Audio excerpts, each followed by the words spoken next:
Estamos de vuelta con más de Noticias Globovisión Internacionales. Hoy estamos abordando los 3 meses de protestas en Irán y las últimas medidas anunciadas por el gobierno. Algunos de sus funcionarios han dicho de que es posible que se elimine la policía de la moral, muy cuestionada en los últimos meses, sobre todo por la presunta actuación contra la vida de la joven kurda iraní Mahsa Amini, que falleció mientras estaba detenida por este cuerpo de agentes policiales.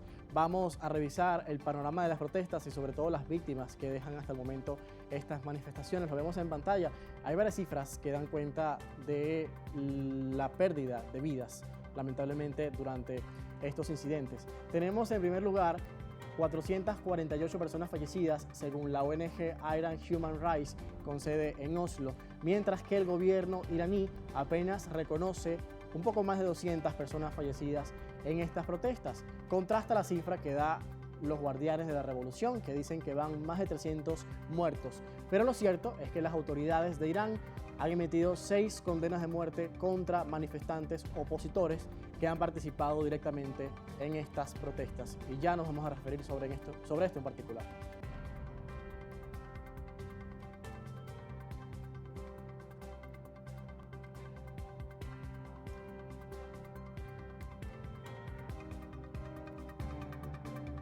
Exactamente, Irán anunció este lunes que pronto ejecutará a algunos de los condenados a muerte por participar en las protestas que sacuden al país desde hace 3 meses. El Poder Judicial de la Nación Persa indicó que varias de las condenas a muerte de manifestantes sentenciados fueron confirmadas por instancias superiores.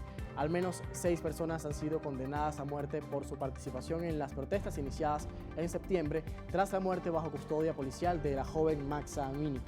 Los 6 condenados están acusados de guerra contra Dios y de corrupción en la tierra, conceptos que engloban una serie de delitos contra el Islam y la seguridad pública.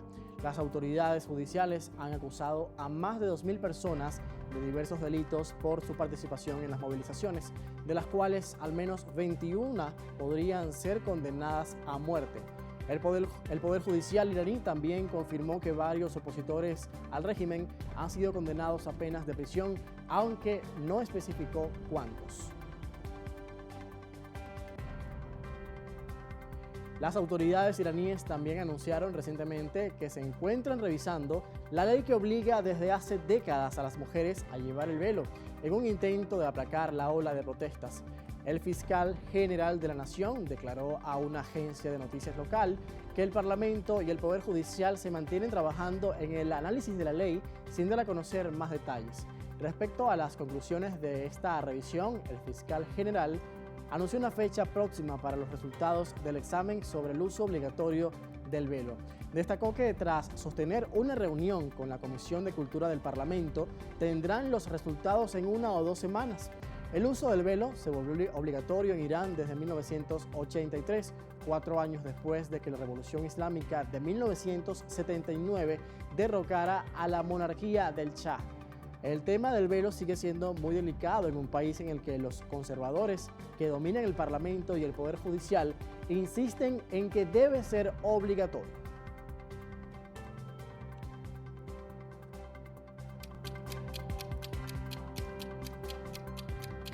Hacemos un paréntesis en nuestro tema del día para hablar sobre nuestra región. A las 10:50 minutos de la mañana en Lima vamos a ver lo que sucede a lo interno del gobierno. En medio de su tercera moción de vacancia, el presidente de Perú, Pedro Castillo, retó al Congreso al asegurar que se quedará hasta el último día de su mandato. En paralelo, su quinto ministro de Defensa dimitió al cargo. Vamos a revisar estas y otras noticias con nuestro corresponsal en Lima, Ayatollah Núñez.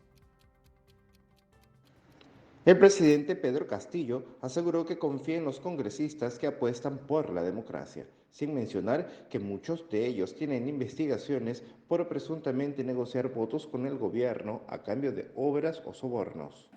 Frente a la pretensión de algunos sectores políticos de intentar quebrantar el orden constitucional y la voluntad popular expresada en las urnas, ratifico que nada impedirá que sigamos al mando de la nación hasta el último día de nuestro gobierno, el 28 de julio del año 2026. No pasarán ni las actitudes antidemocráticas ni los intereses mezquinos y subalternos.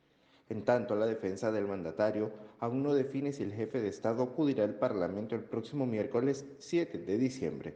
De igual modo, este fin de semana circularon rumores de un supuesto golpe de Estado tras la dimisión del ministro de Defensa Daniel Barragán, del que solo se conoce se retiró por motivos familiares. Desde Lima, Yatola Núñez, Globovisión.